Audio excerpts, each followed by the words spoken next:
Today we're walking you guys around the 2024 Honda Passport, and this is my favorite version of the Passport, the Trailsport.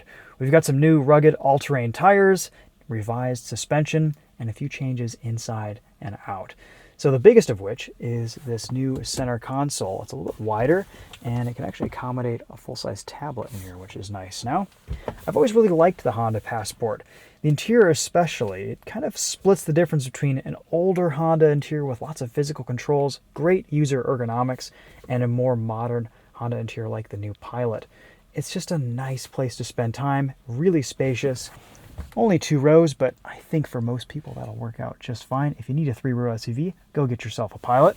But this Passport Trailsport with its shorter wheelbase and good amount of ground clearance and off-road capability with the iVTM4 all-wheel drive system should get you through just about every off-road trail situation. And if you do need a little more ground clearance, you can always put a lift on this thing, and it'll be incredibly capable off-road.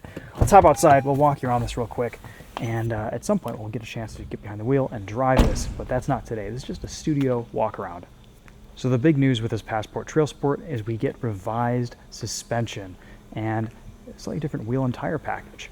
These wheels give us about 10 millimeters of a wider track, front and rear, and we have new General Grabber AT Sport tires. Pretty aggressive looking trail tire, honestly. Supposedly this won't really give us any more NVH on the road. We'll be the judges of that once we get to drive it, but a pretty aggressive looking tire for the trail. 245/60 R18s, tons of sidewall, and I think a pretty good looking tire on this Passport Trailsport. No real changes in ride height, still about 8.1 inches of ground clearance. We do get some differences here in the front end, front grille, headlights. There's this new black piece right here. You can also option this with skid plates from the dealer. You can add on a few more bits underneath to protect you from rocks or anything that you might run into off-roading. You can also remove this rear piece for a tow hitch. This can tow up to 5,000 pounds. No changes to the powertrain, still the same 3.5 liter V6 that makes 280 horsepower. Take a look in the back seat. We did just drive one of these recently, and it is just one of my favorite SUVs to drive. I think if we needed something that was a 2-row SUV that could do some off-road duty on trails, like camping trips, winter driving in Michigan, this would be at the top of our list. A little bit more fuel efficient than something like the Toyota 4Runner, and has much better road manners too. And you just can't beat the naturally aspirated V6 in here either. We get rear sunshades in this Trailsport. Very nice flat floor here. I was just walking around the new Honda Prologue, and this looks like it has EV levels of flatness in the second row. That's nice.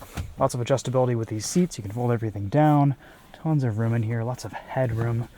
About 5 inches of headroom above me, and still pretty easy to get in and out of, even though this is a lifted off-road oriented SUV.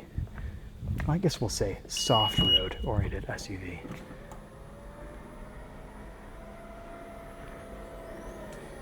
Massive opening here behind the tailgate, a little bit more storage space underneath, as well as a spare tire, though this does not look like a full-size spare. It's a compact spare. Interesting, because in the Pilot Trailsport you get a full-size spare. Bit of a difference there. Pull down the rear seats with the press of a button, and then just look at the amount of space back here. This is enormous, just cavernous. I love it. And more storage space on the sides here. Cool. Everything's tucked up pretty nicely up into the undercarriage. Shouldn't run into too many issues with ground clearance on light to moderate trails.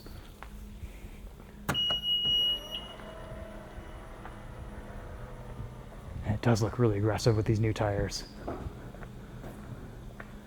do just wish Honda would add a bit more ground clearance to this Trailsport model. It'd be nice to get up into the 8.5, 9.5 inches to be competitive with the likes of a 4Runner, etc. But again, you can always do that in the aftermarket. All right, guys, that's going to be a quick walk around of the new Honda Passport Trailsport. Excited to get behind the wheel of this, drive it. Maybe we'll do a bit of off-roading in it someday. and compare it to the previous generation, but just a pretty minor refresh and update here for this 24 model year. Thanks so much for watching. We'll see you guys in the next video. Take care.